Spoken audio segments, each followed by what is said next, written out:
Hello, সবাই কেমন আছো? আজকে আমি পটলের একটা রেসিপি শেয়ার করছি তোমাদের সাথে। এটা একদম বলতে পারো অন্যরকম রেসিপি। পটল তো অনেক অনেক রকম করে রান্না করে খেয়েছো, কিন্তু এই রেসিপিটা একবার বাড়িতে ট্রাই করো। আশা করি তোমাদের সবার ভালো লাগবে। দেখো, কথা বলতে বলতে পটলগুলো কিন্তু আমি এটা ছাড়িয়ে নিয়েছি। পারলে তোমরা খোসাটা ছাড়িয়েও নিতে পারো বা এরকমভাবে চেঁচেও নিতে পারো। আমি এরকমভাবেই নিয়েছি। একটা তোমাদের করে দেখালাম। দেখো, পটলগুলো কিন্তু আমার সব খোসাগুলো এরকমভাবে ছাড়ানো হয়ে গেছে। এবার পটলগুলো ধুয়ে নেব। পটলগুলো সব ধোয়া হয়ে গেছে। এবার পটলের মাথাগুলো এরকমভাবে ছাড়িয়ে নিতে হবে। ছাড়িয়ে একটা গ্রেটার দিয়ে গ্রেট করে নেব পটলগুলো।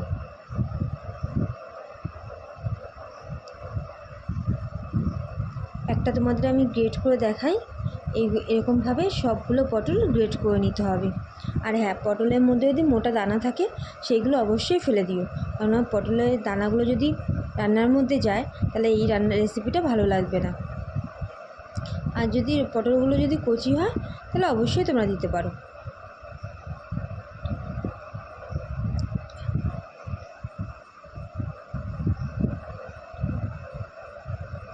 আমি এটা গ্রেট করে নিচ্ছি। দেখো, আমার কিন্তু সবগুলো পটল এরকমভাবে গ্রেট করা হয়ে গেছে।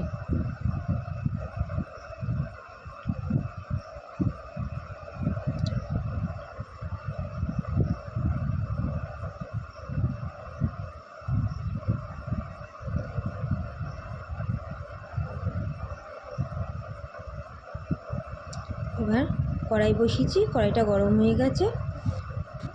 কড়াইতে 3 চামচ মতন তেল দিয়েছি, আর দিয়েছি সাদা জিরে ফোড়ন।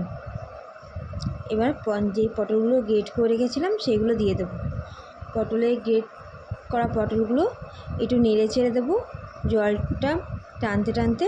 চলো মশলার পেস্টগুলো বানিয়ে নিই। কী মশলা দিই দেখে নাও। এখানে একটা ছোটো আদার টুকরো দিয়েছি, 1 চামচ মতো চালমগজ, আর এখানে ওই 7-8টা কাজু বাদাম দিয়েছি, আর হচ্ছে 5টা কাঁচা লঙ্কা আর 1/2 চামচ মতন জিরে। চলো এগুলো পেস্ট করে নিই।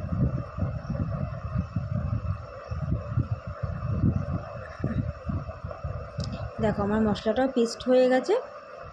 এবার আমি দেখো এই দিয়ে কিন্তু আমার জলটাও অনেকটা টেনে গেছে। এখানে আমি 1 চামচ লবণ আর 1 চামচ হলুদ গুঁড়ো দেবো।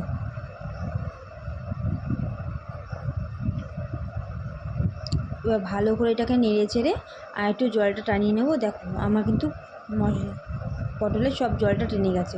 এবার পেস্ট করা মশলাগুলো দিয়ে আর একটু নেড়ে চেড়ে নেব, যাতে কাঁচা মশলার গন্ধটা না বেরোয়।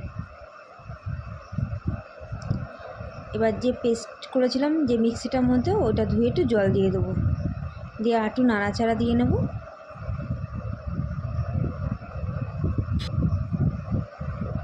দেখো, আমরা কিন্তু পটলটা পুরো কষানো হয়ে গেছে। আর এখানে দিয়ে দিলাম 2 কাপ মতন জল।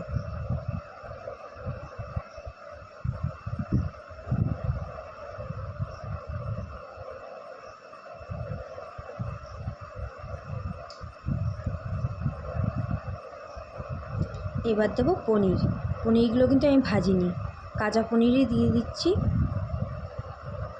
ভাজা দিলে ভালো লাগে না, কাঁচাগুলোই বেশ টেস্টি লাগে খেতে। এবার হালকাভাবে নাড়াচাড়া দিয়ে নেবো, যেহেতু কাঁচা পনির ভেঙে যেতে পারে। তাহলে এবার একটু ঢেকে দিই জল টানা পর্যন্ত। হ্যাঁ, মাঝে মাঝে একটু খুলে নাড়া দিয়ে দেবো, যাতে তলা থেকে লেগে না যায়।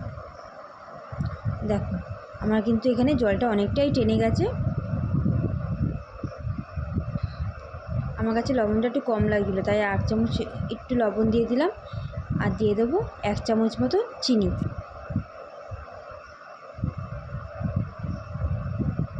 আর তোমরা লবণটা স্বাদ অনুযায়ী দিও।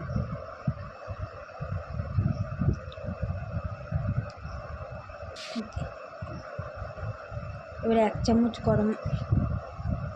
গরম মশলা দিলাম।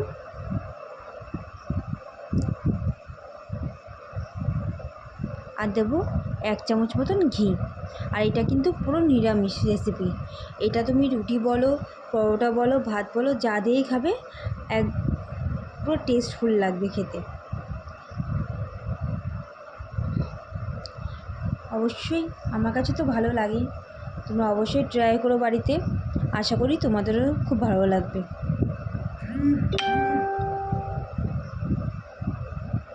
দেখো আমার কিন্তু এটা পুরো প্রায় কমপ্লিট। এবার চলো নামিয়ে নিই। দেখো আমি একটা প্লেটে নামিয়ে নিয়েছি, নামিয়ে তোমাদের দেখাই। আর রেসিপিটা কার কার ভালো লেগেছে অবশ্যই কমেন্ট করে জানিও, আর অবশ্যই বাড়িতে ট্রাই করো। টাটা।